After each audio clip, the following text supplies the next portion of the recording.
Mayonnaise. It's John Texter. I've got very good news for you. The transfer ban is lifted, so we can finish our recruiting for the year 2026. Deixando claro, inclusive, que o Textor pegou dinheiro com a agiota.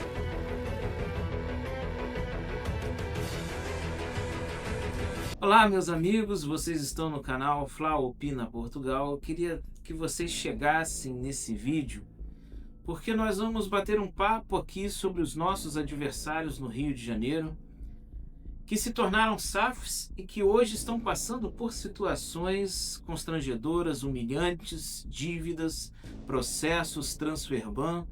Nós vamos comentar um pouco, falar um pouco a respeito desses times cariocas que se tornaram SAFs e não deram certo. Todos dois aí endividados, os donos fazendo empréstimos, a SAF do Vasco toda enrolada, ninguém sabe quem é o dono da SAF do Vasco, tudo complicado. E muitas vezes a gente fala assim, não queremos o Flamengo uma SAF, e as pessoas nos olham de maneira, por que não? SAF hoje é o caminho, até o governo federal está favorecendo as SAFs. E eu não quero que o meu time se torne SAF por conta de tudo que nós vamos falar nesse vídeo. Cada detalhe da vida financeira de cada um desses clubes do Rio de Janeiro que estão totalmente falidos e endividados. Você vai ver tudo isso agora comigo aqui, analisar no canal Fla Opina Portugal. Chega junto! Mas antes de começar esse vídeo, eu queria pedir para você, se não é inscrito em nosso canal, se inscreva, deixe o seu like, acione o sino da notificação para você ficar por dentro de todos os nossos conteúdos, que tem vídeos diários e cheio de informações para vocês. Não deixe de hypar o vídeo, que é muito importante essa ferramenta para o YouTube. E vamos começar o vídeo falando das SAFs no futebol brasileiro. E vou dar como exemplo os dois times concorrentes do Flamengo no Rio de Janeiro. A gente vê o Flamengo uma potência financeira que teve que tomar o remédio amargo para chegar aonde chegou. Passamos aí sem títulos, endividados, pagando as contas, não comprava jogador para pagar conta. Esse é o remédio para que um clube de futebol se torne autossustentável. As SAFs nem sempre são a saída ideal. Eu lembro que quando foi votada a SAF no Vasco, eles estavam desesperados para votar logo, para que o clube se tornasse uma SAF, e olha a situação hoje do Vasco da Gama. Aí o Botafogo também na mesma situação, veio John Textor e todos diziam, poxa, agora o Botafogo vai se tornar um grande time do cenário nacional e mundial. Sim, veio, fez aporte de dinheiro, comprou jogadores, ganhou títulos, só que as consequências vieram depois. Botafogo tomou, em 2025, um transfer ban por conta de Thiago Almada, que não pagou o jogador, e agora teve que sanar essa dívida para que pudesse sair do transfer ban. Eu vou te dar aqui pequenos detalhes aí do que financeiramente estão esses clubes. Nós vamos começar aqui falando do Botafogo. O Botafogo, John Textor, quando chegou cheio de coisa, falastrão, né? Trazendo notícias de que iria mudar o Botafogo. Botafogo seria o time de ponta. E foi aquele alvoroço. Em 2023 passou muito próximo do título. Em 2024 ganhou tudo. E as consequências? E os problemas que vieram depois, né? As dívidas, os transfer bans. John Textor teve uma briga, um litígio com seus sócios da Eagle. Então, tudo isso que o Botafogo e o Vasco estão passando, né, por conta de SAFs. A dívida do Botafogo hoje 900 milhões de reais. Uma dívida colossal. E o faturamento do Botafogo é baixo.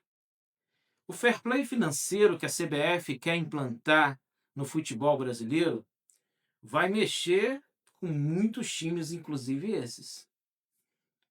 Times que gastam mais do que arrecadam. O Botafogo, em 2024, gastou muito mais do que arrecadou. Por isso a dívida. Por isso Transferban. E isso tudo vai virando uma bola de neve em que o Textor agora diz que foi um aporte financeiro para pagar a dívida do Transferban de Thiago Almada. Mas pode ser pior ainda, pode ser mais um empréstimo. Eu vou ler aqui para vocês, a dívida estimada do Botafogo é de 900 a 1 bilhão de reais. 1 bilhão de reais. Parte herdada do associativo e parte reestruturada dentro da SAF. Transferban do caso Thiago Almada. O Botafogo sofreu o transferban da FIFA.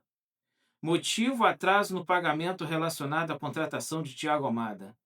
A punição impediu o registro de novos jogadores. A SAF regularizou o pagamento. O transferban foi retirado após a quitação. Veio esse aporte aí do Textor, 120 e poucos milhões de reais para fazer o pagamento dessa dívida. Isso mostra muitos problemas pontuais, fluxo de caixa, dívidas já vencidas, dívidas a vencer. A situação é complicadíssima. Situação atual da SAF do Botafogo. Textor, seu investidor mor. Alto investimento em contratações. Modelo dependente de venda de atletas. Participação em competições internacionais. Receitas de premiações. Ponto crítico. Botafogo investiu pesado. A pergunta é se a geração de receita acompanha o ritmo. É claro que não.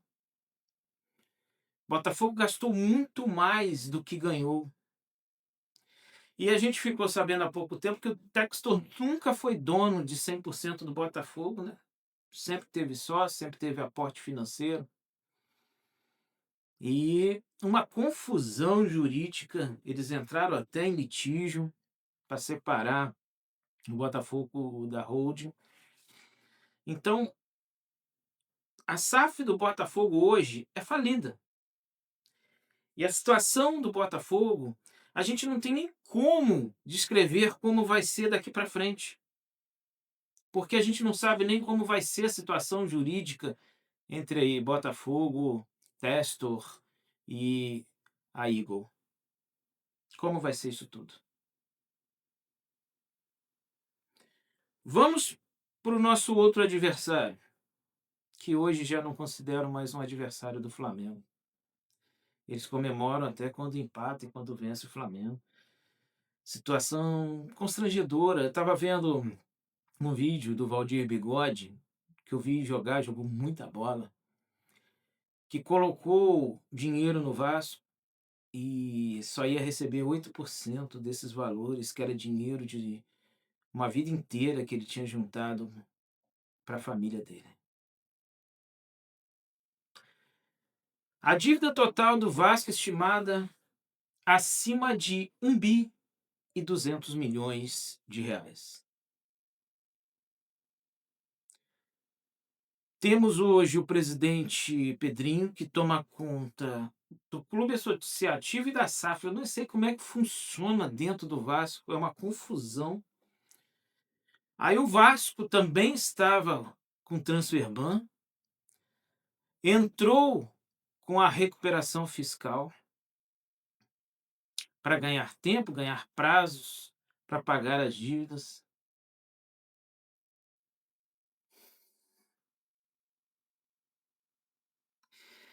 Situação de um time que foi um grande time. Hoje, em relação ao que era no passado, passa-se vergonha.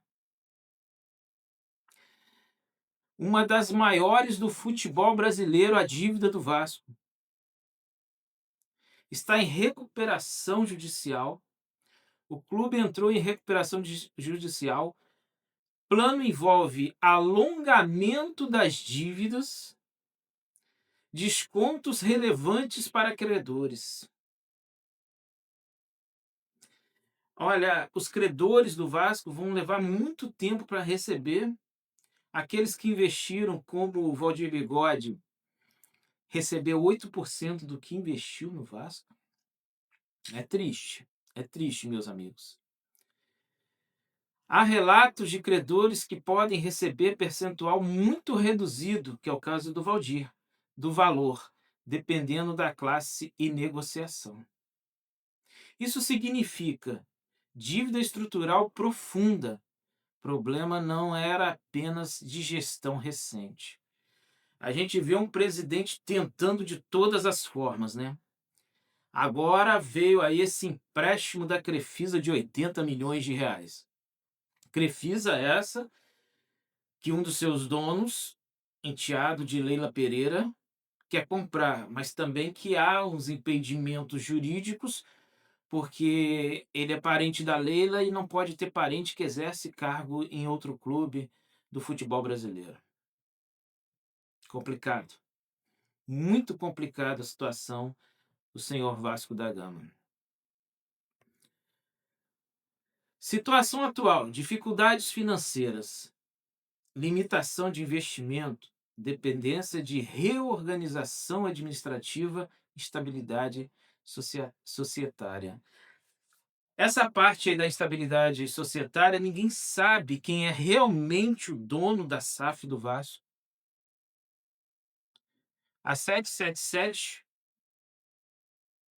o Pedrinho, por uma liminar, não sei, conseguiu o direito de administrar a 777, a parte da 777, eu nem sei como funciona isso. E hoje, o Pedrinho, acho que ele responde, né, por essa parte, também não sei. A comparação direta. A dívida do Botafogo em torno de mais ou menos 1 bilhão. A do Vasco, mais ou menos 1 bi 200. Transferban do Botafogo foi resolvido com esse aporte, que talvez seja mais um empréstimo. O do Vasco está tentando ainda suspender na FIFA por conta da recuperação judicial. Investimento do Botafogo foi muito alto e não teve retorno financeiro. Risco estrutural do Botafogo é médio, do Vasco é muito alto. A SAF não apaga o passado dos clubes. Ela reorganiza o futuro, se houver dinheiro e gestão. O problema é a gestão. Muitas vezes, na SAF, eles procuram o lucro, procuram, igual o Testo faz essas jogadas de jogadores, vem para cá, vende, uma confusão. O Vasco, mesmo em recuperação fiscal, vendeu aí o menino da base aí, esqueci o nome dele, vendeu muito bem, Ryan, né? Ryan. E já investiu em jogadores, em vez de pagar as dívidas pendentes que já estão vencidas. Olha a situação dos nossos concorrentes no futebol carioca e no futebol brasileiro. Não só eles. Vou trazer mais SAFs que estão na mesma situação. A gente vê 2 times grandes com história, a situação que está. O Botafogo ainda vende títulos, mas e o Vasco? Há quanto tempo não ganha um título? Aí quando falam pra gente, rubro-negros, vamos virar SAF, de jeito nenhum. Nós somos autossustentáveis, não precisamos virar SAF e passar por situações constrangedoras e humilhantes como os nossos rivais cariocas. Eu deixo um questionamento para vocês aqui. SAF é a solução no futebol brasileiro? Eu deixo esse questionamento para vocês. SAF resolve a situação dos times? 90% das vezes não. Talvez não seja um número tão alto de 90%, mas não. O futebol brasileiro está se enrolando cada vez mais com relação às SAFs. E hoje o incentivo do governo, que as SAFs vão pagar 6% e o time associativo vai pagar 11%, favorecendo as SAFs, que veio para o futebol brasileiro fazer essa confusão, essa baderna e destruir ainda mais os clubes. Eu quero que você deixe a sua opinião nos comentários sobre os nossos rivais cariocas. Os vascaínos, os botafoguenses podem falar a sua visão, concordando ou discordando de mim, mas que tem muita coisa errada dentro do Vasco e dentro do Botafogo, tem. Então deixe nos comentários a sua opinião. Eu vou ficando por aqui, mas não deixe de se inscrever no nosso canal, deixar o seu like, acionar o sino da notificação e hypar o vídeo, porque eu vou trazer mais conteúdos como esse. Isso ajuda o canal a se fortalecer e trazer mais informações para vocês. Eu fico por aqui, eu deixo um abraço a todos e até a próxima, Nação Rubro-Negra.